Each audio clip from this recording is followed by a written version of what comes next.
Ya, bismillahirrahmanirrahim. Assalamualaikum warahmatullahi wabarakatuh. Waalaikumsalam warahmatullahi wabarakatuh. Ya, bagaimana Bapak, kabarnya? alhamdulillah Pak. Bapak dosen gimana Pak kabarnya Pak? Alhamdulillah luar biasa. Allah Akbar. Alhamdulillah, mantap. Ya, terima kasih ya Mas doanya dan para Siapa? mahasiswa sekalian. Oke, sambil menunggu teman kita mulai duluan ya. Bismillahirrahmanirrahim. Alhamdulillah, alhamdulillahilladzi khalaqal insana fi ahsani taqwim, summa radadnahu asfala safilin. Asyhadu an la ilaha illallah wahdahu la syarika lahu wa asyhadu anna Muhammadan abduhu wa rasuluhu. Allahumma shalli ala sayyidina Muhammad wa ala ali sayyidina Muhammad. Para mahasiswa sekalian yang berbahagia, pada malam hari ini adalah malam pertemuan tatap maya virtual yang terakhir kali ya. Habis ini kita langsung ujian nanti, ujian UAS-nya. Jadi ini pertemuan terakhir dalam perkuliahan kita. Tinggal ujian saja kan nanti. Oke, saudara sekalian yang berbahagia, sebelum saya mulai, apakah ada yang ingin saudara tanyakan terkait tentang kuliah kita selama ini? Atau mungkin hal-hal yang ingin saudara tanyakan? Bagaimana, silakan.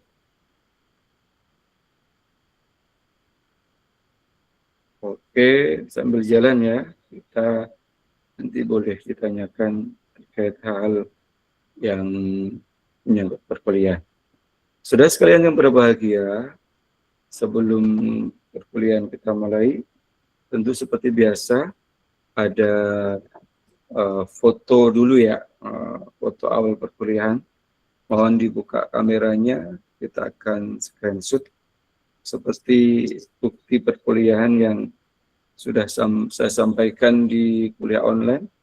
Itu ada dokumentasi yang selama ini kita ambil sebagai bukti kuliah kita, dan mohon izin untuk bisa dibuka dulu kameranya, baru nanti kita akan mulai perkuliahan. Terima kasih Mas Harun Taufik ya. Oke, ayo yang lainnya silakan segera di on kan kameranya, akan ya screenshot untuk awal perkuliahan. Silakan Mas Sahdu, Celsilia, Safira, Mia, Muhammad Fatir, Anan, Zika, Geri, Fauzi, Indriani, Ahmad Fatur, Desinta, Talita. Silakan dibuka kameranya. Ayo segera.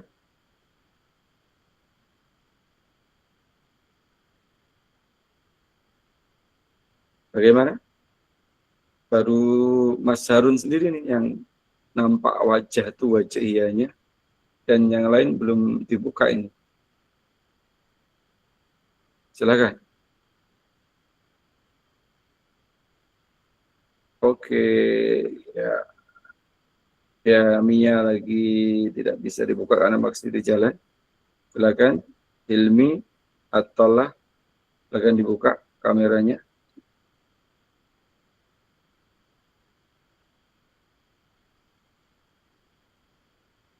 Muhammad Rafi, Pak pasti kerja, oke. Pak masih bekerja, oke. Ya, kalau begitu yang ada saja ya. Saya buka kameranya, saya foto, saya screenshot untuk pertemuan kali ini. Silakan dilihat ke kamera. Saya hitung 1, 2, 3.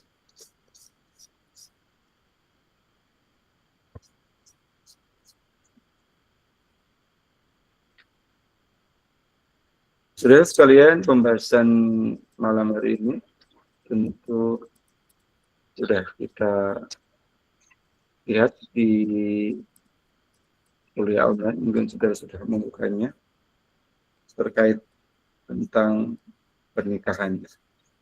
Ya, kita screen, saya share dulu dari kita.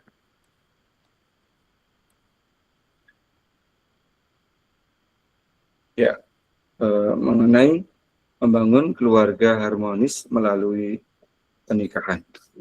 Hal ini baik yang sudah menikah atau yang proses ta'aruf, atau mereka yang sedang mencari jodoh. Tepat materi ini bisa dijadikan referensi bagaimana ya tentang pernikahan dalam Islam dan bagaimana cara memilih jodoh yang terbaik di dalam agama kita. Oke, kita akan bahas, kita akan kupas tuntas ya, pada malam hari ini, dan saya doakan juga nih yang belum mendapatkan calon atau jodoh segera didekatkan calon ada jodoh. Oke, saudara sekalian yang berbahagia, sudah kelihatan? Sudah, Bapak. Sudah, Pak. Ya, mulai ya.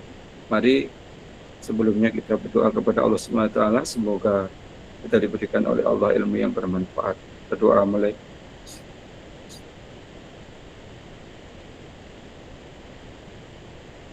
Ya, berdoa selesai. Membangun keluarga harmonis melalui pernikahan. Dalam materi ini kita akan bahas tentang hukum perkawinan dalam Islam.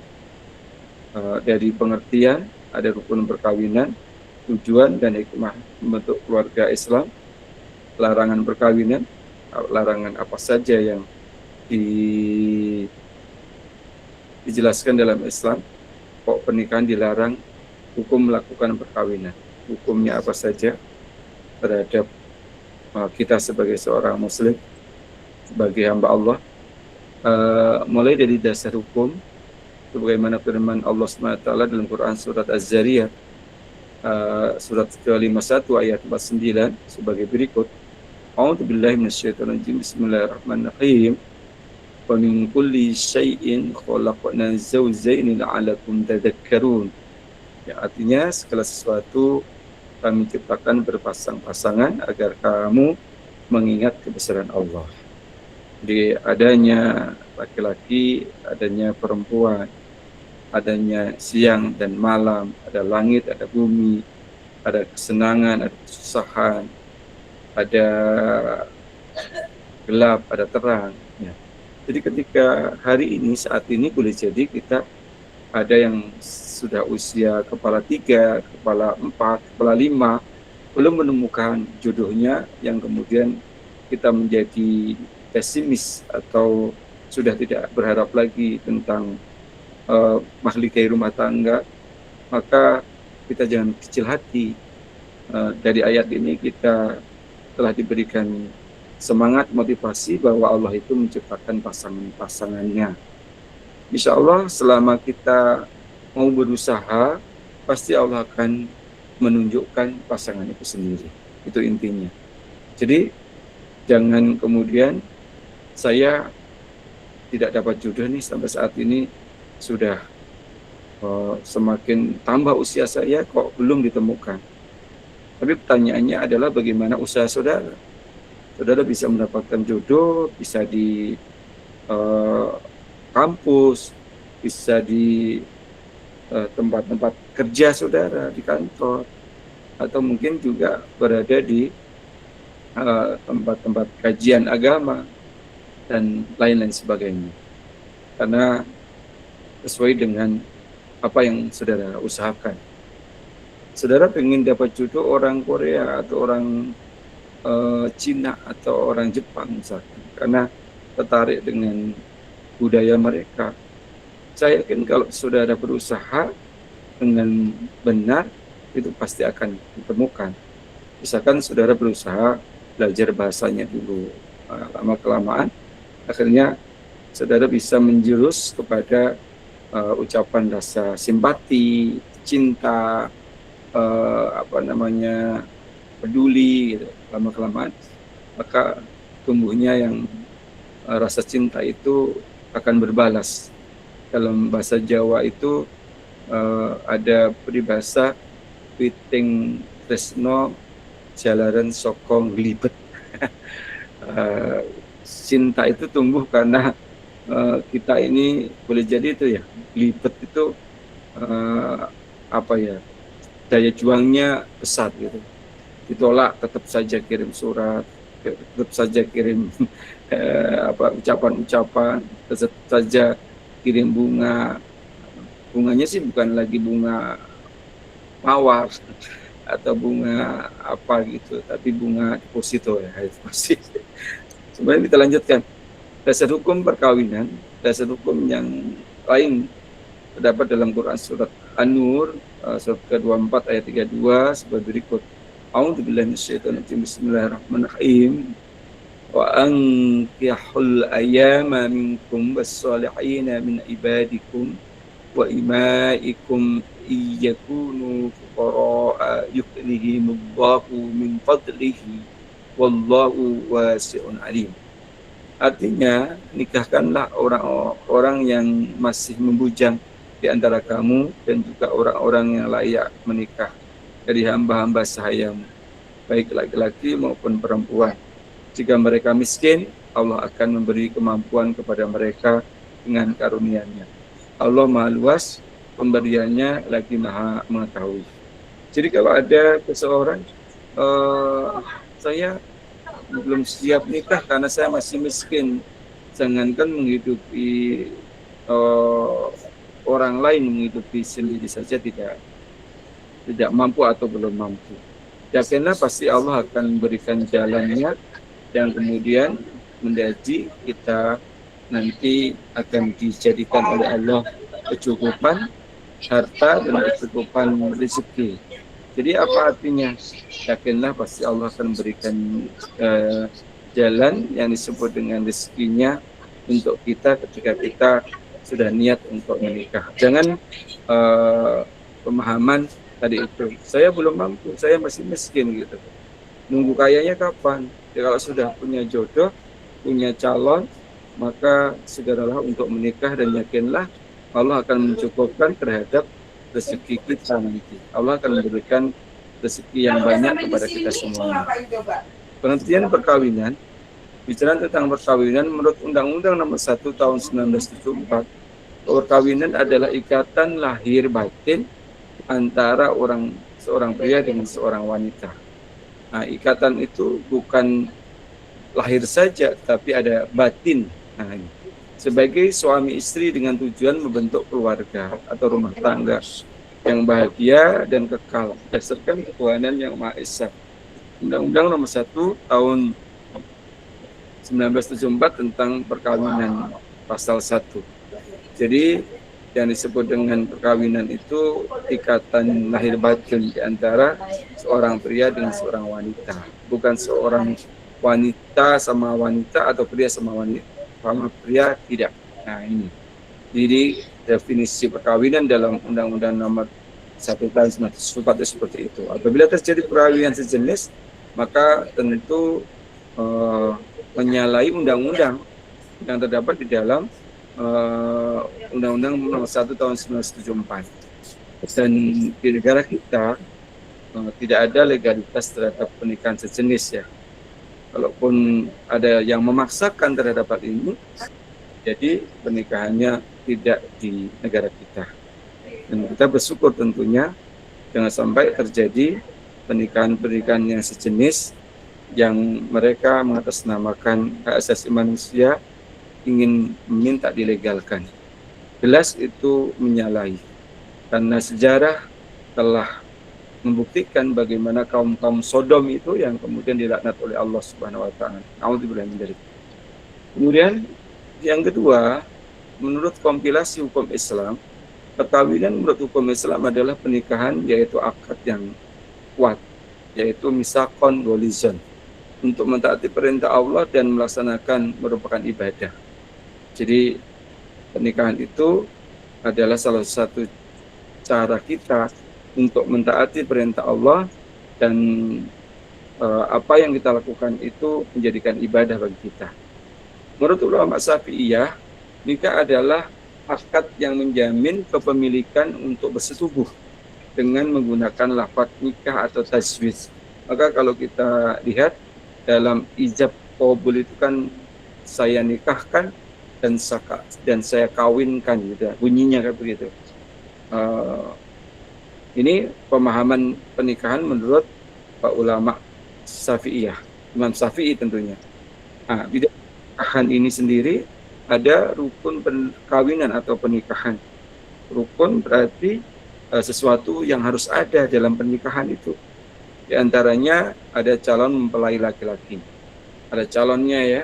Kemudian ada calon mempelai wanita, ada wali dari pihak wanita, ada 2 orang saksi, dan ada ijab dan qabul. Sudah sekalian, beberapa kasus yang terjadi di dalam pernikahan itu ada pernah viral ya. Itu seorang calon mempelai wanita membakar surat undangannya karena membatalkan pernikahannya atas dasar dia meminta ya. Mungkin boleh jadi si calon mempelai laki-laki pernah berjanji bahwa dalam mas kawin nanti akan diberikan rumah atau tempat tinggal. Ternyata dalam proses akad nikah tidak dibubuhkan terhadap rumah tempat tinggal itu. Menurut calon mempelai laki-laki, maksudnya nanti kalau kita sudah nikah, kita tidak usah ngontrak, ada rumah yang dimiliki oleh orang tua yang bisa ditempati kita berdua. Nah, jadi kalau bicara tentang mas kawin itu adalah hak dari seorang calon mempelai wanita atau mempelai wanita itu sendiri. Jadi kalau misalkan dia diberikan mas kawin berupa uang 2M gitu, maka seorang suami tidak punya hak lagi untuk meminta terhadap mas kawin tersebut. Kenapa? Karena itu sudah dimiliki oleh si pengantin perempuan. Jadi kasus itu ramai karena dia berharap dalam mas kawin itu dibubuhkan sertifikat rumah dan tempat tinggal itu. Kalau itu dibubuhkan berarti itu sudah menjadi hak bagi si perempuan tadi, dan apabila terjadi proses perceraian maka itu tidak dimiliki oleh si pengantin laki-laki. Kenapa? Karena sudah miliknya perempuan, sudah diberikan dan tertulis di dalam buku nikah atau mas kawin tersebut, mahar, disebut mahar. Ternyata karena tidak jadi dilakukan yang namanya sertifikat dan rumah itu tertulis di dalam mahar atau mas kawinnya, yang kemudian alasan yang lain atau apa gitu ya dibuat-buat, kemudian proses pernikahan itu jadi batal, padahal sudah menyebar undangan, sudah dipersiapkan semuanya. Alhasil untuk menutupi aib, maka keluarga dari pengantin perempuan itu laki-laki mencari perempuan yang siap untuk menggantikan dalam arti bukan untuk dinikahkan ya, hanya menggantikan di pelaminan tersebut, supaya apa, tamu-tamu yang sudah diundang baik pihak saudara, keluarga, masyarakat itu tidak perlu nanya-nanya lagi, kok nikah sudah ini kok tidak ada pengantinnya gitu. Jadi pernah kejadian itu sempat ramai dan viral pada masa-masa ya, sekarang pun mungkin kalau dilihat di YouTube masih ada ya. Akhirnya sudah didamaikan juga oleh Gubernur Jawa Barat kan ya, damaikan. Sampai saat ini saya kurang paham mereka sudah menikah masing-masing atau belum. Nah ini ada calon mempelainya, baik itu laki-laki maupun wanitanya, kemudian ada wali dari pihak wanita, maka seorang perempuan yang menikahkan walinya di sini yang punya hak pertama tentu adalah bapaknya, ayahnya, ayah kandung ya, ayah tiri tidak punya hak, ayah sambung juga tidak punya hak, adalah wali yaitu ayah kandungnya. Bagaimana bila terjadi proses perceraian? Ya cari ayah kandungnya ada di mana. Apabila ayah kandungnya tidak bertemu dan mungkin alasan hal berhalangan dan sebagainya, maka boleh ya wali yang lain, misalkan ada pamannya atau ada kakeknya, ada juga boleh jadi abangnya atau adiknya yang laki-laki. Kemudian ada 2 orang saksi, biasanya kan saksi ini baik dari calon pengantin laki-laki dan kemudian juga saksi dari calon pengantin perempuan. Dan kemudian ada ijab dan qabul. Ijab itu adalah perkataan dari wali yang lafadz ijabnya biasanya saya nikahkan dan saya kawinkan saudara dengan putri saya yang bernama ini itu binti itu dengan mas kawin seperangkat alat sekolah tunainya, misalkan begitu. Di sana kemudian dijawab dengan kata qabul, saya terima nikah dan kawinnya perempuan itu siapa namanya dengan mas kawin tersebut tunai. Maka bagi saudara yang belum menikah dihafalkan tuh ijabnya, qabulnya. Nah, di dalam pernikahan tentu ada syarat pernikahan. Syarat bagi calon suami diantaranya bukan mahram dari calon istri, bukan saudara. Jadi seorang adik tidak boleh menikahi abangnya gitu, atau sebaliknya karena dia masih sebagai mahram, satu kandung ya, ada ayah dan ibunya yang sama. Kemudian tidak terpaksa atau kemauan sendiri. Pernikahan tidak ada paksaan. Walaupun boleh jadi ada yang seseorang dijodohkan, dipaksakan untuk nikah, awal-awalnya merasa tidak nyaman, tapi ketika perjalanan pernikahan ada yang kemudian mereka berumah tangga. Tapi kalau diawali dengan paksaan, maka nanti rumah tangga ke depannya itu yang bisa menjadi ketidakharmonisan, konflik terjadi. Tapi kalau mereka saling memahami, boleh jadi karena proses takdir Allah itu melalui itu, ya bisa jadi menjadi keluarga yang sakinah mawaddah warahmah. Orangnya tentu jelas, orangnya tertentu, jelas orangnya ini yang dinikah, si fulan, si siapa namanya itu. Tidak sedang ikhram, tidak dalam melaksanakan ibadah haji. Kemudian syarat bagi calon istri diantaranya tidak ada halangan syarat, yaitu tidak bersuami. Kalau perempuan bersuami berarti tidak boleh dinikahin. Bukan mahram, ya memang bukan mahramnya, mereka adalah orang lain. Tidak sedang masa idah. Masa idah itu masa di mana seorang perempuan yang bercerai dengan suaminya karena cerai hidup atau cerai mati, maka di sana ada masa idah. Masa idah itu masa menunggu. Misalkan ditinggal oleh suaminya meninggal, ada masa idah 3 bulan 10 hari, misalkan. Maka dalam kurun waktu itu si perempuan tidak boleh menerima lamaran dari siapapun. Atau ada orang yang pangkat derajatnya tinggi, tampan dan sebagainya, kalau masa idahnya belum selesai maka belum diperbolehkan. Kemudian merdeka atas kemauan sendiri, jelas orangnya dan tidak sedang berikhram. Kemudian syarat wali. Wali itu tadi itu adalah wali nasab, wali karena keturunan. Adanya tentu laki-laki, tidak boleh perempuan. Baligh, mereka sudah dewasa, tidak dipaksa, adil dan tidak sedang ikhram. Ini tentang syarat wali. Kemudian ada syarat-syarat saksi. Saksi itu adalah laki-laki, minimal 2 orang. Tadi itu dari satu dari pihak perempuan, wanitanya mempelai perempuan, dan satu dari calon mempelai laki-laki. Baligh, adil, tidak sedang ikhram, memahami bahasa yang digunakan untuk ijab qabul. Kalau kemudian dia menggunakan bahasa Arab, misalkan ada yang menggunakan bahasa Indonesia atau bahasa Jawa, dia paham terhadap hal ini. Syarat-syarat ijab qabul, ada ijab, pernyataan mengawinkan dari pihak wali. Jadi tadi itu, saya nikahkan dan saya kawinkan saudara gitu. Kemudian ijab qabul, pernyataan penerimaan dari calon suami, saya terima nikah dan kawinnya, gitu kan bahasanya. Memakai kata-kata nikah, tajwiz atau terjemahnya seperti kawin. Antara ijab dan qabul bersambungan, tidak boleh terputus. Kan tadi itu, saya nikahkan saudara dengan ini dan mas kawin seperangkat alat sholat tunai, tak gitu kan, langsung dijawab. Saya terima nikah dan kawinnya ini dengan mas kawin tersebut tunai, kan gitu kan. tidak boleh ada jeda. Maka setelah biasanya kan ada simulasi terlebih dahulu.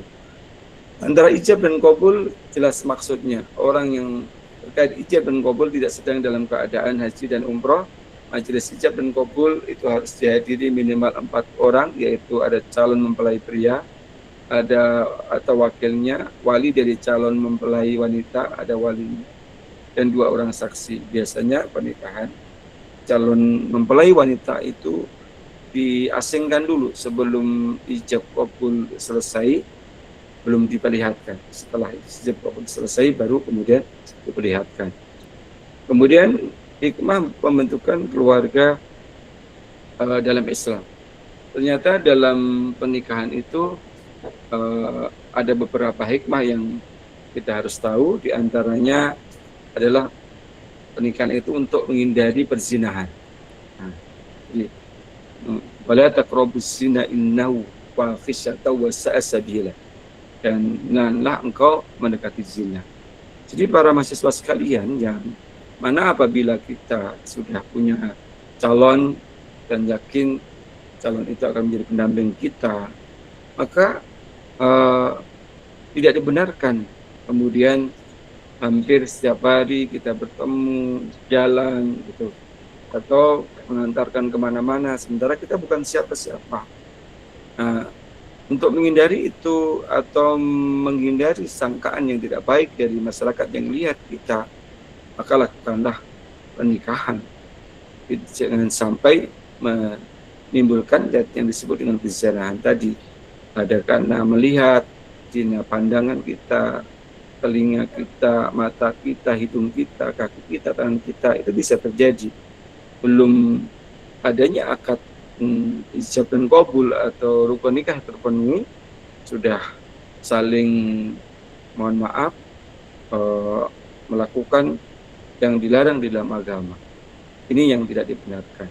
Dan ini boleh jadi, mohon maaf, di tengah-tengah masyarakat banyak sudah tidak ada lagi rasa malu mentontonkan, memperlihatkan gitu.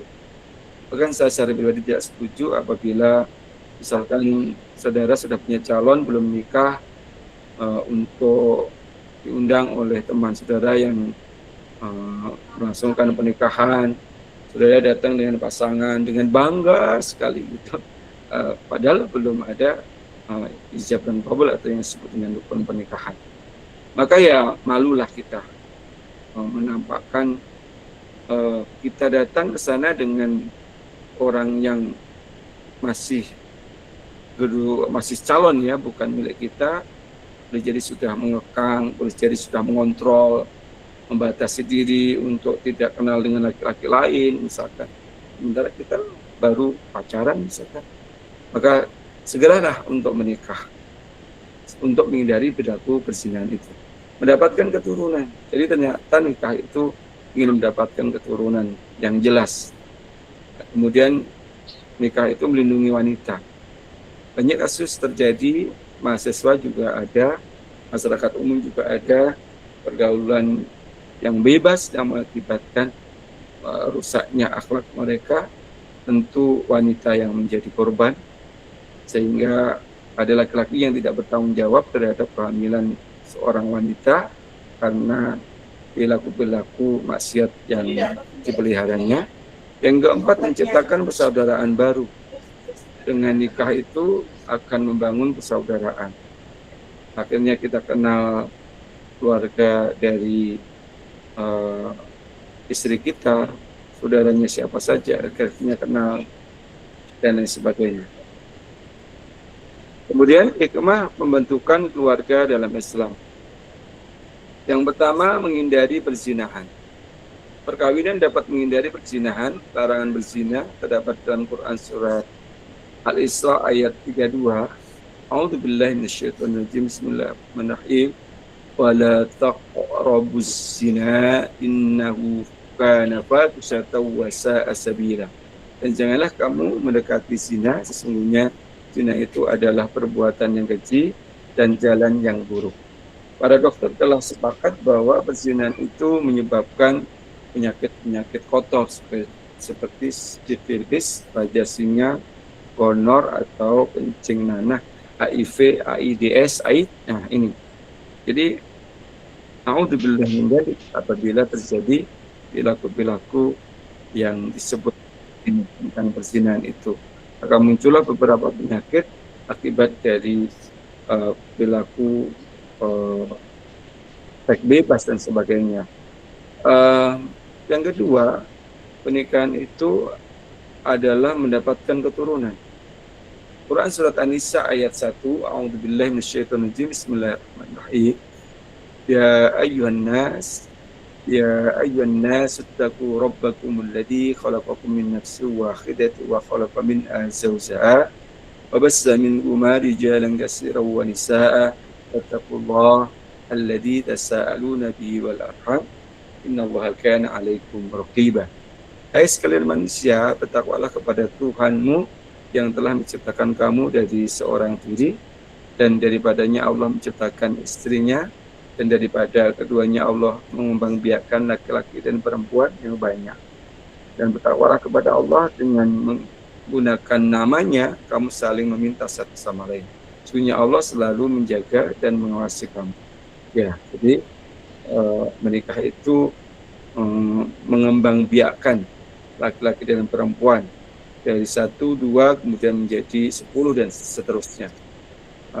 Didapatkan dari mana? Dari proses yang disebut dengan pernikahan.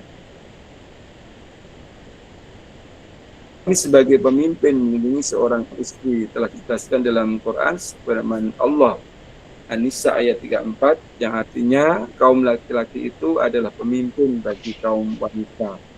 Oleh karena Allah telah melebihkan sebagian mereka laki-laki atas sebagian yang lain. Dan karena mereka laki-laki telah menafkahkan sebagian dari harta mereka, sebab itu maka wanita yang soleh ialah yang taat kepada Allah, lagi memelihara diri ketika suaminya tidak ada. Oleh karena itu Allah telah memelihara wanita-wanita yang kamu khawatirkan khususnya, maka nasihatilah mereka dan dipisahkanlah mereka dari tempat tidur mereka, dan pukullah mereka. Kemudian jika mereka mentaatimu, maka janganlah kamu mencari-cari jalan untuk menyusahkannya. Sesungguhnya Allah Maha Tinggi lagi Maha Besar. Yang keempat, menciptakan persaudaraan baru. Dengan menikah, maka menjadi luas persaudaraannya, yaitu saudara akibat perkawinan, seperti besan, mertua, saudari ipar, dan seterusnya. Kriteria dalam mencari istri ini bagi laki-laki dan bagi perempuan juga sama. Dalam hadis Nabi Muhammad SAW dijelaskan, tungkahul mar'atin li arba'in. Perempuan itu dinikah karena 4 hal. Di sini ada li jamaliha karena kecantikannya, wali maliha karena hartanya, wali hasabiha karena keturunannya, wali diniha karena agamanya. Jadi keempat ini Rasulullah perintahkan fadfar bidzatiddin taribat yadak. Maka pilihlah karena agama, maka insya Allah engkau akan mendapatkan kebahagiaan. Jadi saudara sekalian yang berbahagia, para mahasiswa yang sedang mencari jodoh, yang sedang mencari calon, maka carilah calon yang tadi itu, yang mana cantik relatif ya, dan cantik pun juga tidak ada yang abadi. Keturunan juga sama, keturunannya bangsawan, hari ini keturunannya presiden, tapi besok sudah tidak menjadi presiden lagi. Bicara tentang kekayaan, hari ini kaya raya, tetapi besok habis harta bendanya. Maka ketika kita menikah karena agamanya, orang yang taat kepada agama, saya yakin seorang perempuan yang cantik, bukan pudar cantiknya, maka bertambah kecantikannya. Yang kaya, maka dia juga akan bertambah kekayaannya. Kenapa? Karena dia paham harta yang dimiliki di sana ada titipan yang harus dinafkahkan di jalan Allah. Ketika dia keturunannya orang baik, maka dengan pemahaman agama tentu tidak akan melakukan perbuatan-perbuatan maksiat, mampu menjaga dirinya dan keluarganya dari siksa api neraka. Larangan perkawinan adanya hubungan nasab atau hubungan persusuan. Jadi seseorang misalkan antara bayi A dan bayi B pernah tinggal di suatu komplek yang sama, ibunya A misalkan bekerja atau ibunya B bekerja juga, sehingga dititipkan kepada ibu A atau ibu B. Ternyata karena usianya sama, mereka sama-sama disusuin gitu. Nggak paham kalau ternyata itu bisa berakibat haramnya pernikahan karena mereka pernah meminum air susu yang sama dari seorang ibu yang sama. Kemudian adanya sebab lain, perkawinan karena dilian, karena dituduh seorang perempuan melakukan serong atau zina. Gitu. Sebagaimana hadis Nabi Muhammad SAW dari Ibnu Umar, Rasulullah SAW bersabda, Rasulullah SAW memisahkan di antara dua orang yang saling melian. Dan itu melian menuduh berzina dan bersabda, perhitunganmu diserahkan kepada Allah. Salah seorang di antara kamu adalah pembohong. Tidak ada jalan cara bagimu untuk kembali kepadanya. Sedang ikhram, sebagaimana dijelaskan dalam hadis Nabi Muhammad SAW dari Utsman bin Affan radhiyallahu an, Rasulullah SAW bersabda, orang yang sedang ikhram tidak boleh nikah dan tidak boleh menikahkan. Yang tiga, poligami melebihi batas yang telah ditentukan, lebih dari 4 istri. Sebagaimana terdapat dalam surat An-Nisa ayat 4 ya. Berapa? Tentang fankihu ma tawbalakum minan nisa'i masna wa sulasa ruba. Ayat 3 sepertinya atau ayat 4. Perempuan yang masih dalam masa idah, tadi itu masa menunggu ya, sebagaimana firman Allah Al-Baqarah ayat 228. Tak boleh dinikah. Perempuan yang bersuami juga tidak boleh karena berzinahan kawin dengan berzina gitu. Ternyata boleh jadi dalam pergaulan bebas itu ada seorang korban perempuan dari perilaku seks bebasnya yang mengakibatkan dia hamil, maka tentu siapa mereka wajib menikahi, ya tentu yang menghamilinya. Kalau kemudian yang menghamilinya itu misalkan banyak, seperti apa Pak? Ya, kita dilakukan proses tes DNA ya, seperti yang terjadi pada saat ini, cenderung itu berasal dari laki-laki yang mana. Nah, oke. Jenis perkawinan yang terlarang, ada nikah campuran beda agama, maka tidak dibenarkan. Suami muslim, istrinya non muslim, mereka ingin menikah dengan agamanya masing-masing, maka tidak dibenarkan di dalam hukum negara kita dan hukum agama. Kecuali di antara mereka ada yang mengalah, ikut muslim atau ikut non-muslim, di seagama. Nikah kontrak, kawin mut'ah, nikah hanya jangka waktu tertentu. Misalkan seorang dinikahi hanya kurun waktu 3 bulan. Gitu. Kontraknya 2 bulan. Setelah itu mereka bukan suami istri lagi. Itu tidak dibenarkan. Alasannya apa? Ya diantaranya kalau kemudian terjadi kehamilan, siapa yang bertanggung jawab? Emang Pak RT atau Pak RW? Itu anaknya siapa gitu. Nikah tahlil, yaitu menikahkan seorang laki dengan seorang wanita yang sudah ditalak 3.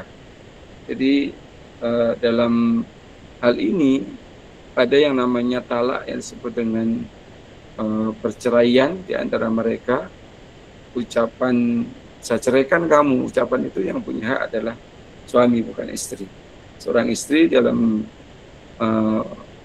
suatu waktu meminta cerai berkali-kali, kalau suaminya tidak memberi jawaban untuk diceraikan, maka belum ada proses talak itu sendiri. Ada nikah sigor, kawin tukar. Jadi nikahkan saya dengan seorang perempuan, maka nanti kamu akan saya nikahkan dengan perempuan yang saya kenal ini. Jadi semacam barter gitu ya, maka tidak dibenarkan dalam larangan perkawinan dalam Islam ini. Hukum melakukan perkawinan, dalam perkawinan kita mengenal hukum wajib, sunnah, mubah, ada makruh dan ada yang haram. Pernikahan dikatakan menjadi wajib apabila perkawinan yang harus dilakukan oleh seorang yang memiliki kemampuan untuk menikah berumah tangga, tak memiliki nafsu biologis, nafsu syahwat, dan khawatir benar dirinya akan melakukan zina manakala tidak melakukan perkawinan. Keharusan perkawinan ini didasarkan atas alasan bahwa mempertahankan kehormatan diri dari kemungkinan berbuat zina adalah wajib. Jadi seperti saudara sudah punya calon, sudah punya kesiapan materi atau mental, maka saudara takut nih buat zina, daripada sering ketemu berbuat zina, maka saya nikah. Hal ini maka hukumnya menjadi wajib, segera dinikahkan saja. Sunnah perkawinan menjadi sunnah bila dilakukan seorang dipandang dari faktor pertumbuhan jasmaninya sudah wajar dan cenderung untuk kawin. Dia sudah punya kemampuan membiayai hidup sendiri, baginya melakukan perkawinan sunnah. Bila dia kawin menerima pahala, kalau tidak atau belum kawin, dia tidak berdosa. Berarti di sini seorang laki-laki tersebut mereka mampu untuk menahan diri, ya. Menahan diri dalam arti mereka insya Allah tidak akan terjumus dari perilaku zina. Ya, ini ada Risa Raina. Apa ada pertanyaan apa, Risa?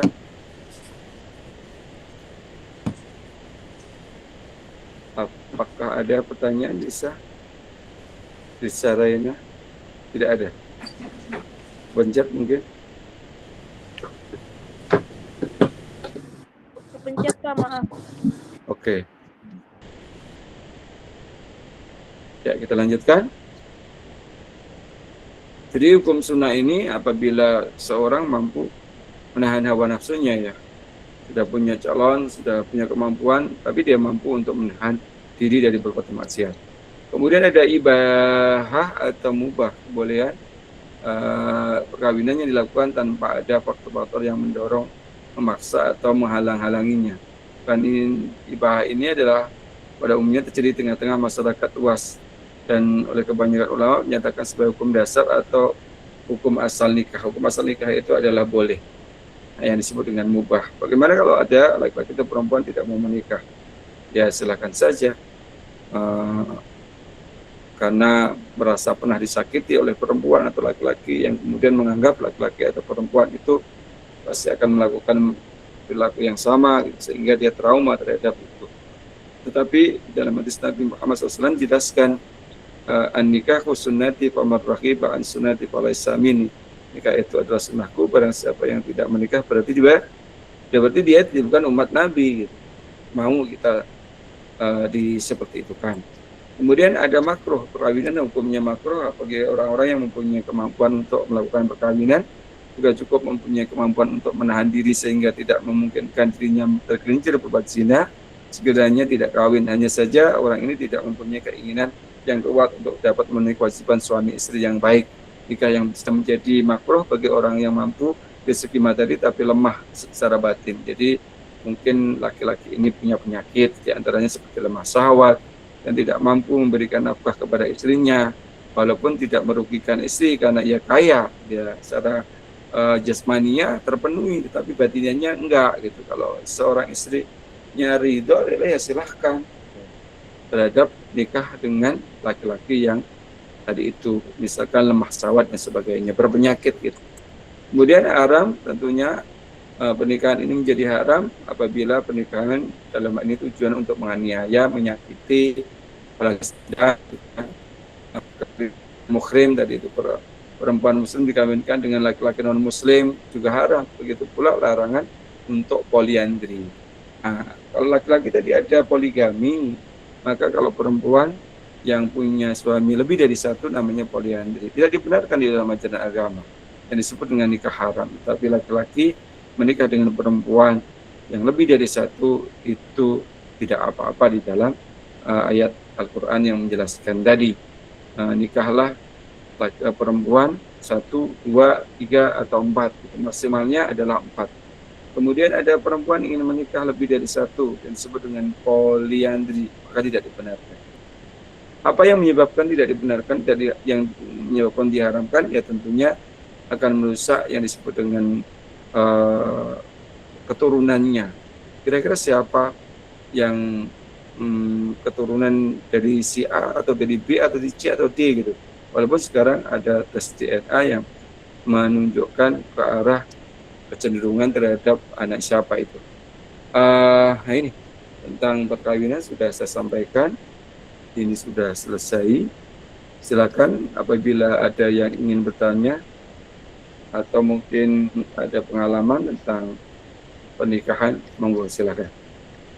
Boleh ini saja, di chat di kolom saja, nanti saya baca, dan saya meminta izin sebentar mau ke belakang dulu ya, silakan ditulis di kolom chat. Terima kasih kawan-kawan, kurang lebih 5 menit saya berikan kesempatan, dan yang ingin bertanya silakan ditulis di kolom chat, nanti akan saya jawab.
Ya, kembali kita masuk di kurang limit kita. Tidak ada yang bertanya ini di kolom. Ya, silakan Zidki. Pak, saya mau nanya soal pernikahan beda agama. Ya. Kalau nggak salah ya, saya pernah dengar itu untuk pernikahan beda agama itu untuk yang kaum laki-laki itu diperbolehkan karena diharapkan dia bisa membawa ke si istrinya ini ke agama kita gitu, betul nggak ya Pak? Oke. Sudah itu saja Untuk sekarang itu aja Pak. untuk apa? Untuk sekarang maksudnya? Iya, maksudnya nanti mungkin kalau ada pertanyaan lagi saya tanya lagi Pak. Oh gitu. Oke, siap. Iya. Ya, jadi Zidki eh ya, misalkan diperbolehkan seorang laki-lakinya muslim dengan non muslim gitu ya, dengan harapan si laki-laki itu akan menjadi imam dan bisa mengajak si perempuan tadi ikut agamanya. Ya, iya, memang seperti itu. Pertanyaannya, ketika masih kokoh dengan agamanya, ya mereka kan tidak dibenarkan, tidak dibolehkan mereka kokoh dengan non-muslimnya si perempuannya. Ya kamu kokoh dengan sebagai muslimnya. Dalam proses akad nikah, rukun pernikahan itu kan nanti ditanya agamanya apa gitu. Dan dalam proses setelah nikah kamu berhasil menjadi imam, yaitu kan setelah pernikahan. Tadi kan sebelum pernikahan, maka yakinkanlah calon kamu itu meyakini memang kamu jadi imamnya dan ikut agama kamu, barulah dilakukan proses ijab dan qabul. Kalau kemudian belum, ya tidak dibenarkan. Departemen Agama tidak akan menerima kecuali saudara sudah misalkan ada ta'aruf, saling mengenal dengan mereka dan mereka menjadi ikrar, menjadi seorang muslimah, ya itu ya saudara berhasil. Ya, berarti kan pada dasarnya pernikahan itu kan seiman, walaupun mereka selama ini menjadi non-muslim. Jadi setelah kenal dengan saudara, dia ikrar menjadi seorang muslimah, mengucapkan 2 kali syahadat, berarti kan dia seorang muslimah. Terus kemudian saudara mendaftarkan diri di kantor urusan agama, pasti ditulisnya sebagai muslimah, bukan non-muslim. Mas Zidki, bisa dipahami maksudnya?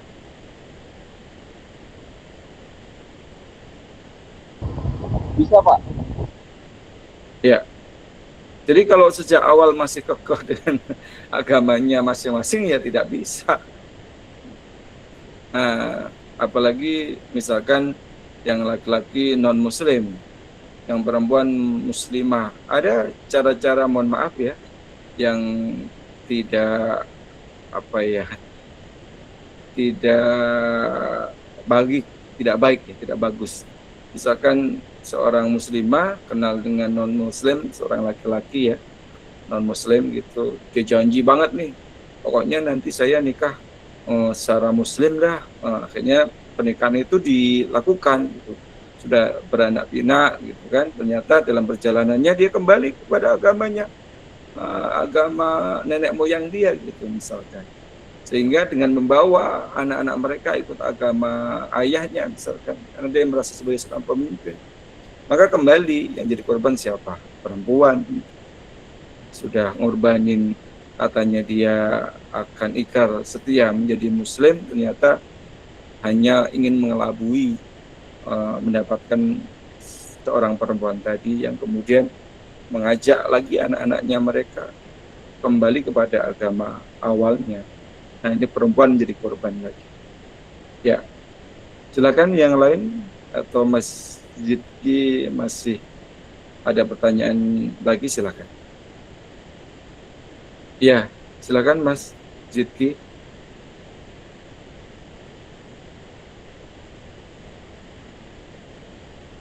Ya,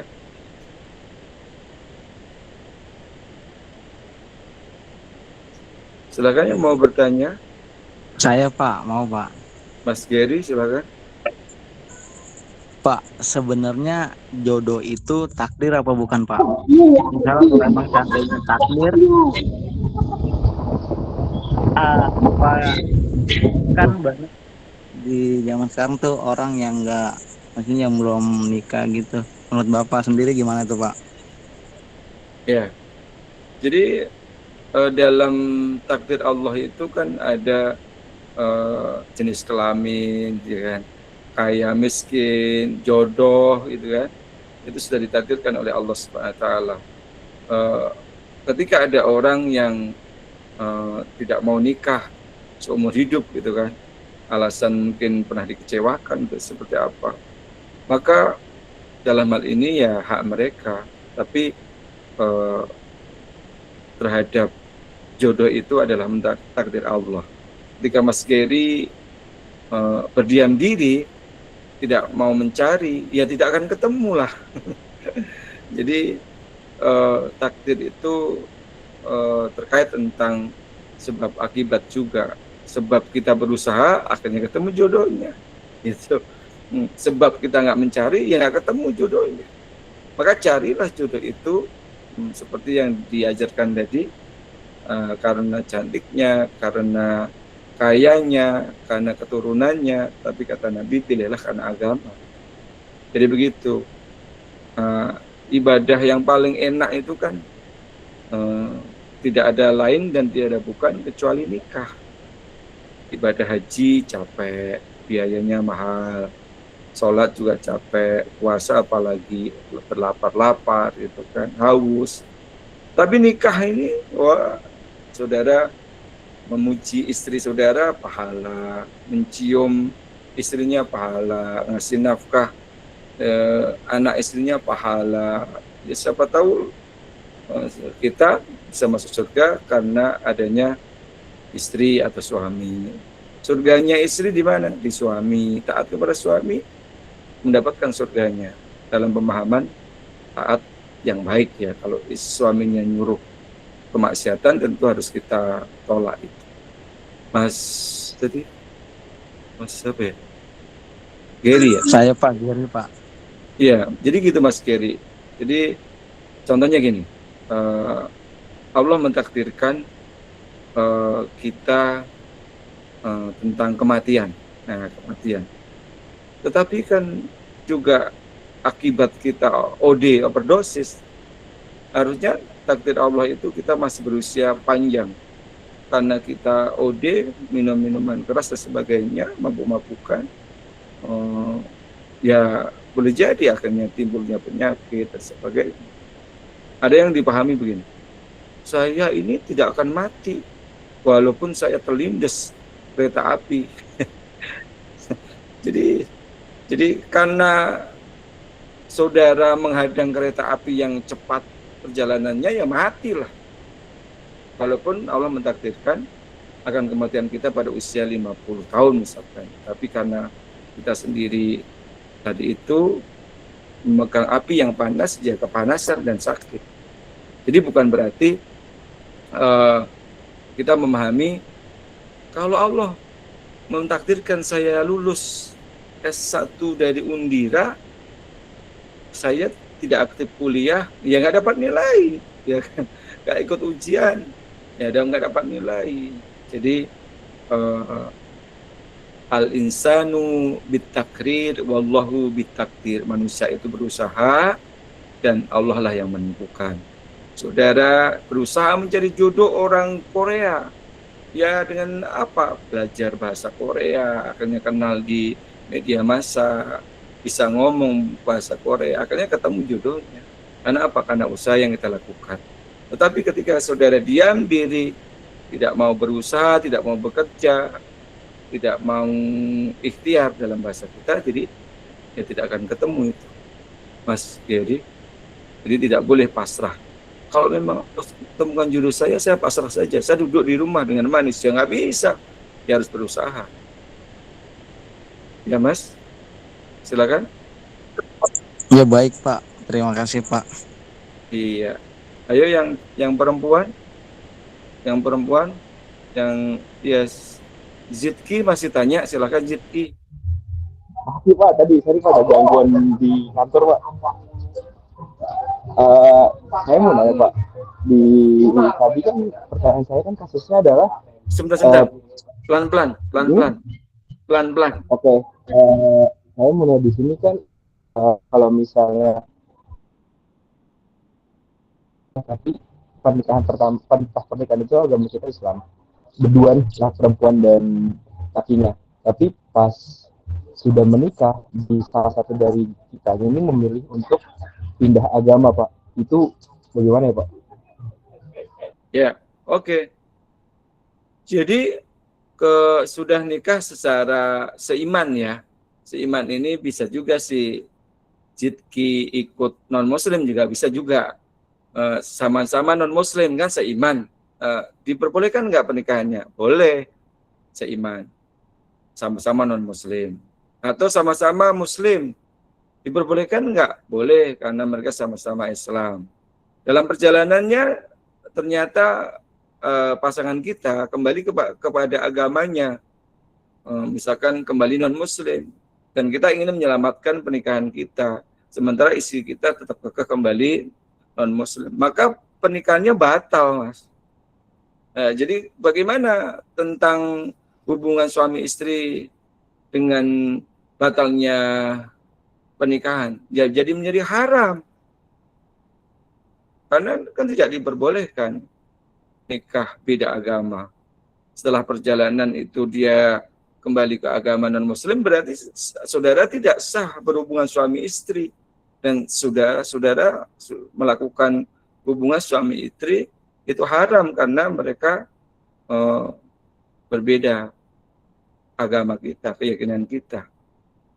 Jadi salah satu hal bicara tentang hukum waris itu juga akan menjadi batal, tidak mendapatkan waris ketika misalkan ibunya muslim, anaknya non, maka anak non itu tidak bisa mewarisi harta ibunya atau harta orang tuanya. Atau sebaliknya, anaknya non muslim, orang tuanya muslim, anaknya kaya raya meninggal, nggak punya keturunan misalkan, ibu dan bapaknya tidak bisa mewarisi karena apa? Karena atas dasar berbeda agama tadi. Itu yang telah memutuskan mereka. Jadi baik waris, baik untuk pernikahan, apabila kembali kepada agama aslinya mereka, padahal awalnya seiman, maka menjadi batal pernikahannya. Hubungan suami istrinya di dalam Islam dilakukan, disebut dengan zina, walaupun mereka secara legal formal dari surat nikah belum pernah bercerai, tetapi diceraikan karena perbedaan agama itu sendiri. Mas Zidki. Ya Pak. Ya, sudah cukup. Cukup Pak. Ya, Terima kasih siap. Pak. Ya, sama-sama. Ada lagi yang ingin saudara tanyakan? Ya, Talita, silakan Talita. Iya Bapak, selamat malam. Saya izin Malam. bertanya terkait poligami ya Pak, yang sempat Bapak sampaikan. Karena saya sendiri masih banyak keliru terkait poligami tersebut. Dalam Islam disampaikan bahwa poligami itu diperbolehkan ya Pak. Iya. Namun apakah sebenarnya poligami ini memiliki syarat dan ketentuan khusus? Kemudian apakah poligami ini diperbolehkan apabila hanya sekedar nafsu ingin mempunyai istri lebih dari satu saja? Terima kasih Bapak sebelumnya. Oke, terima kasih Talita. Ya, bicara tentang poligami itu dalam pemahaman para ulama ya, yang mereka ahli agama, saya pernah juga mendapatkan pemahaman poligami itu bukan sekedar ingin melampiaskan hawa nafsu, tetapi pintu darurat. Misalkan nih ya, kita berada di suatu ruangan ini ternyata kebakaran, gitu kan. Kemudian pintunya terkunci, maka kita bisa memecahkan kaca untuk keluar dari, memecahkan jendela untuk keluar dari pintu yang terkunci, karena terjadi darurat. Jadi yang terjadi pada tren sekarang ini kan, lebih condong cenderung karena ingin melampiaskan hawa nafsunya. Dan mohon maaf ya, boleh jadi ada laki-laki yang punya bahasanya libido ya, hawa nafsu yang tinggi, sehingga seorang perempuan tidak mampu melayaninya, maka kemudian ya sudah, kalau memang mau menikah lagi ya silahkan, walaupun jaminannya tentu surga ya, mengikhlaskan suaminya menikah lagi dengan perempuan, dan dia ridho, dia ikhlas, bahkan boleh jadi dia mencarikannya. Aduh, perempuan itu yang luar biasa. Insya Allah perempuan itu adalah perempuan yang tadi itu ya, dijamin oleh Allah SWT akan keikhlasannya kan. Surganya istri itu kan di suaminya. Ketika dia tahu sebagai suaminya punya, mohon maaf bahasanya kan hipersek misalkan gitu ya, dia tidak mampu melayani, tadi pintu darurat, ya sudah dicarikan jodoh yang lain. Tapi ketika perempuan ini mampu, anak keturunan juga ada, mungkin lebih cantik dan sebagainya, ternyata laki-laki nikah lagi tanpa seizin istri. Di dalam pernikahan kita kembali kepada rukun nikah ya. Rukun nikah itu di sana yang terpenting kan tidak ada izin. Kalau misalkan dia seorang pegawai, memang ada aturannya. Misalkan dia izin kepada istri pertamanya, terus kemudian dia juga menunjukkan aset harta bendanya untuk mencukupi terhadap lebih dari satu istrinya, cukup enggak gitu. Itu kalau tidak salah di aturan bagi pegawai negeri yang mau poligami itu harus menunjukkan depositonya berapa miliar untuk menghidupi itu diperketat caranya. Tetapi sepengetahuan saya poligami saat ini itu mohon maaf sepertinya lebih condong karena kepada nafsu saja. Karena mungkin istrinya sudah tua, gitu, mohon maaf ya, kemudian cari yang lebih muda. Kalau kita bicara tentang kisah Rasul, kan Rasul itu melakukan poligami ketika istrinya yang pertama memang meninggal dunia kan. Jadi ini istrinya masih segar, masih cantik, tapi pengen yang lebih lain lagi dengan alasan ingin membantu rumah tangganya dan sebagainya. Jadi Talita poligami dalam hal ini bukan serta-merta laki-laki siapapun itu mampu untuk melakukan itu. Dan apabila menemukan laki-laki yang mungkin boleh jadi ada penyakit tadi itu, yang sebut saja hiperseknya, seorang istri tidak mampu untuk melayaninya, maka daripada dia berbuat zina, masa Talita ikhlas ketika si suaminya itu beli di luar sana perempuan-perempuan, mohon maaf tanda kutip, yang kemudian membawa penyakit. Tadi itu ada penyakit HIV, ada AIDS, itu kan selama ini terjadi, mohon maaf, karena suami kaya raya, banyak hartanya, mau nikah lagi tidak diizin oleh istrinya, kemudian dia justru melakukan perzinahan misalkan. Itu ya tentu akan berdampak kepada istrinya juga. Kenapa? Bisa jadi dia membawa penyakit nanti karena dia melakukan berlaku maksiat di luar sana yang kemudian berdampak negatif terhadap istri sahnya, membawa penyakit yang menular misalkan, naudzubillah min dzalik. Maka ya sudah, kalau memang sebagai muslimah ikhlas, lebih baik ya nikahkan saja. Dia mau nikah dengan perempuan siapapun silahkan. Kalau memang kita kekeh tidak mau dipoligami, ya saudara punya hak untuk istilahnya menggugat cerai kepada suaminya. Saya tidak mau diberlakukan untuk poligami. Kalau memang abang atau mas untuk melakukan poligami, silahkan, tetapi ceraikan saya, misalkan begitu. Ya silahkan saja ya, itu kembali kepada satu laki-lakinya itu sendiri atau juga perempuannya. Itu seperti itu ya Talita. Baik Bapak, terima kasih Pak. Iya, sama-sama. Ya, oke, saudara sekalian. Sudah pukul 21. Apakah masih ada pertanyaan? Kalau tidak, saya akan absensi. Silakan.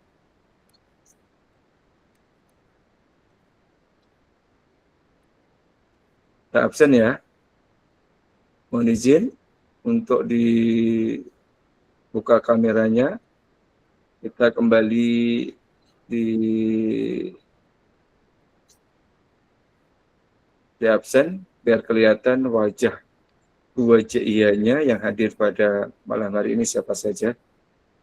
Dan mohon maaf saya melakukan perkuliahan cukup malam karena tadi saya ada taklim dulu dan harus mengisi pengajian terlebih dahulu, baru kemudian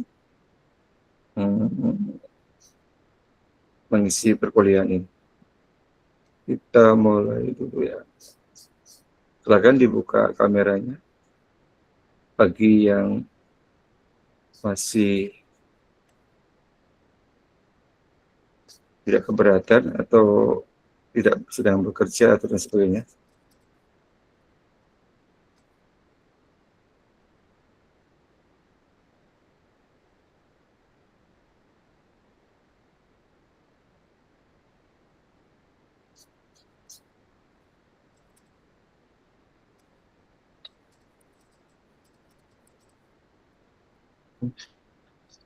Ngapain?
Apakah sudah kelihatan aplikasinya?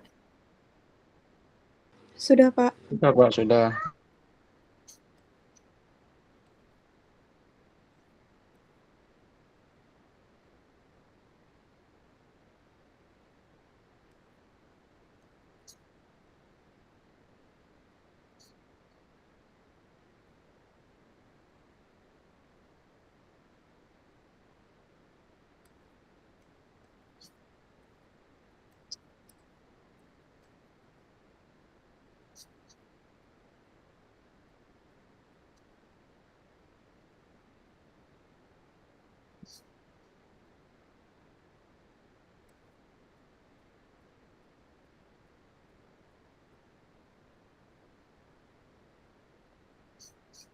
Ya, saya absen, silakan. Ada Syahrizal Ramadhani, ada? Syahrizal. Ada Risa Raina. Hadir, Pak. Celicilia. Hadir, Pak. Helmi Atallah Priyono. Helmi. Mia Fitria. Afif Fadlur Rahman. Hadir, Bapak. Zidki Fatah Ananda Putra. Hadir, Pak. Siva Aulia. Hadir, Pak. Septia Randini. Hadir, Pak. Muhammad Fauzi Hakim.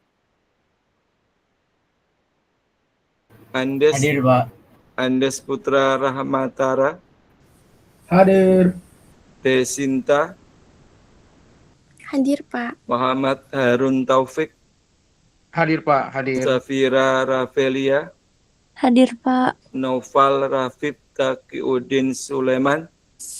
Hadir, Pak. Muhammad Fatir Mubayyan Hakim Hukmi. Hadir, Pak. Ahmad Fatur Ahkam. Ahmad Fatur Ahkam. Hadir, Pak, hadir. Erika Awalia Cipta. Erika Awalia.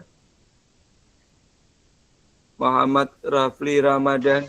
Hadir, Pak, hadir. Novi Fitrianingsih. Novi hadir, Pak. Muhammad Irfan Dadi Bahyaki. Hadir, Pak. Hadir. Indriani Nurfadila. Indriani Nurfadila. Salisa Putri Febriani. Salisa. Gary Rizky Ramadan. Hadir, Pak. Talita Siva Retisalia. Hadir, Pak. Kiki Komara. Hadir, Pak. Talita Amalia. Hadir, Bapak. Hanan Febri Awanda. Pak Hanan hadir, Pak Hanan. Bagas Andriansah. Hadir, Pak, Bagas hadir. Sadiwo Maulana. Hadir, Pak. Ahmad Rofandi.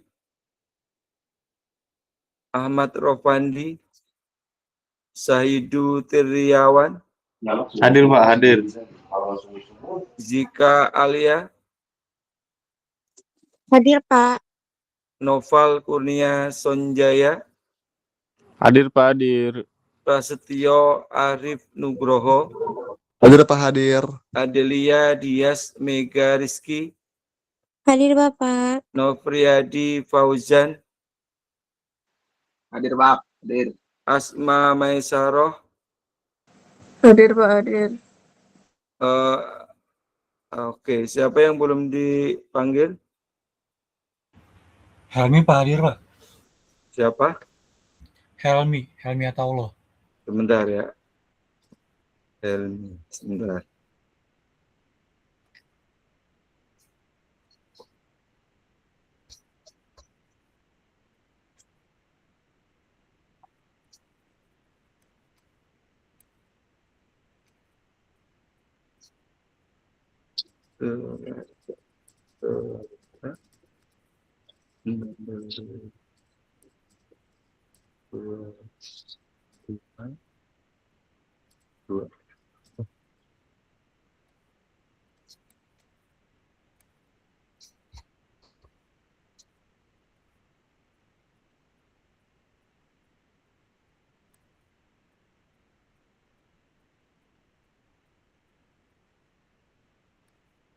Saya ulang, yang merah ada Syahrizal, ada Helmi, Atalah ada, Hadir, Pak.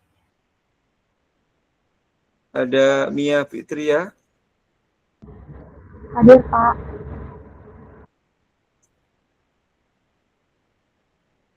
kemudian ada Erika Awalia, Indriani Nurfadila, Salisa Putri, Ahmad Rofandi. Oke, ini nggak ada ya? Bapak Mia Fitria hadir ya, Pak? Siapa?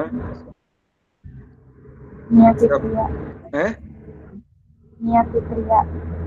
Mia Fitria, coba saya ulang lagi.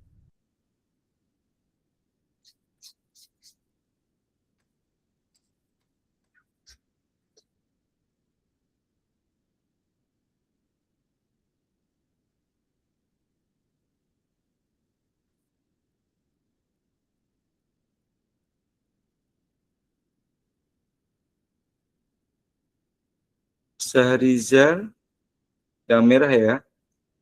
Erika, Indriani, Salisa, itu yang merah ya. Ahmad Rofandi, berarti yang lain yang tidak saya sebutkan berarti sudah saya absen.